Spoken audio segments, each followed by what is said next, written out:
उन्होंने ये रूपरेखा तैयार की है कि गणतंत्र हमारा है, किसी पार्टी का नहीं है, अकेली सरकार का नहीं है, देश की जनता का है। गण हम बनाते हैं, हमने ही इस देश को बनाने की शपथ ली थी, ये गणराज्य। इसलिए 26 जनवरी को हर हाल में दिल्ली के अंदर गणतंत्र परेड होगी, उसका ऐलान हो चुका है। और उसके लिए जो भी रूट है, रास्ते हैं, हमने बताए हैं।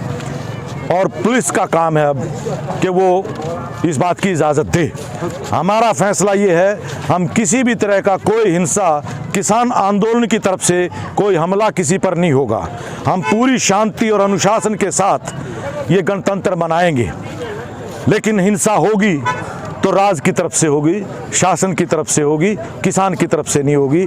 हमारा ऐलान है कि अगर उधर से गोली चलेगी भी तो ये वर्दी में भी किसान का बेटा है, हम उस पर हमला नहीं करेंगे, शहादत देंगे, लेकिन किसी भी तरह का कोई हमला, हिंसा हमारी तरफ से नहीं होगा। पहले दिन से ही हमारा सहयोग है, कंधे से कंधा मिला करके देश का मजदूर, खास तौर पे CITU जिस संगठन से मेरा संबंध है, पहले दिन से हम किसान आंदोलन के साथ कंधे से कंधा मिला करके लड़ाई लड़ रहे हैं। 26-27 दिल्ली चलो का जो नारा किसान संगठनों ने दिया था, उसी की ताल में ताल मिलाते हुए देश के तमाम ट्रेड यूनियनों ने 26 नवंबर को राष्ट्रव्यापी हड़ताल की थी। इसलिए ये लड़ाई अकेले किसान की नहीं है, हम मजदूरों की भी है। किसान और मजदूर की मिल करके ही ये लड़ाई आगे बढ़ेगी।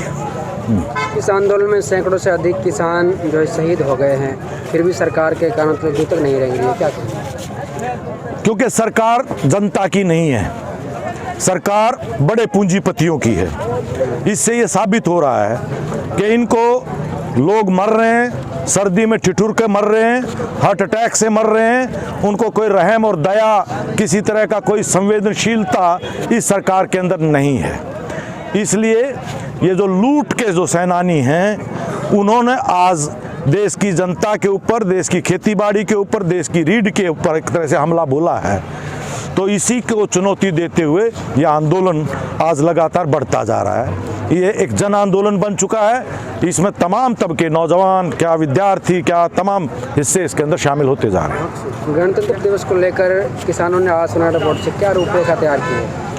किसानों ने ये रूपरेखा तैयार की है कि गणतंत्र हमारा है, किसी पार्टी का नहीं है, अकेली सरकार का नहीं है, देश की जनता का है। गण हम बनाते हैं, हमने ही इस देश को बनाने की शपथ ली थी, ये गणराज्य। इसलिए 26 जनवरी को हर हाल में दिल्ली के अंदर गणतंत्र परेड होगी, उसका ऐलान हो चुका है। और उसके लिए जो भी रूट है, रास्ते हैं, हमने बताए हैं। और पुलिस का काम है अब कि वो इस बात की इजाज़त दे। हमारा फैसला ये है, हम किसी भी तरह का कोई हिंसा, किसान आंदोलन की तरफ से कोई हमला किसी पर नहीं होगा। हम पूरी शांति और अनुशासन के साथ ये गणतंत्र मनाएंगे। लेकिन हिंसा होगी तो राज की तरफ से होगी, शासन की तरफ से होगी, किसान की तरफ से नहीं होगी। हमारा ऐलान है कि अगर उधर से गोली चलेगी भी तो ये वर्दी में भी किसान का बेटा है, हम उस पर हमला नहीं करेंगे, शहादत देंगे, लेकिन किसी भी तरह का कोई हमला, हिंसा हमारी तरफ से नहीं होगा। बॉर्डरों पे निकलने नहीं दिया जा रहा किसानों को, क्या लगता है आपको, क्या आप पहुंच पाएंगे दिल्ली?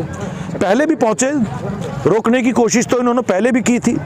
देश में पहले कभी नहीं ऐसा हुआ कि पंजाब और हरियाणा की बॉर्डर को इस तरह से सील कर दिया गया, जैसे कोई दुश्मन देश की सीमा को सील किया जाता होता है। लेकिन उसके बावजूद भी पंजाब और हरियाणा के लोगों ने मिलकर के वो तमाम बाधाओं को तोड़ा और उनको पार करते हुए सड़कें खोदी गई थी, कटीले तार लगाए गए थे, पानी की तोपें फेंकी गई थी, आंसू गैस छोड़ी गई थी। लेकिन उन तमाम बाधाओं को पार करते हुए हम दिल्ली आए।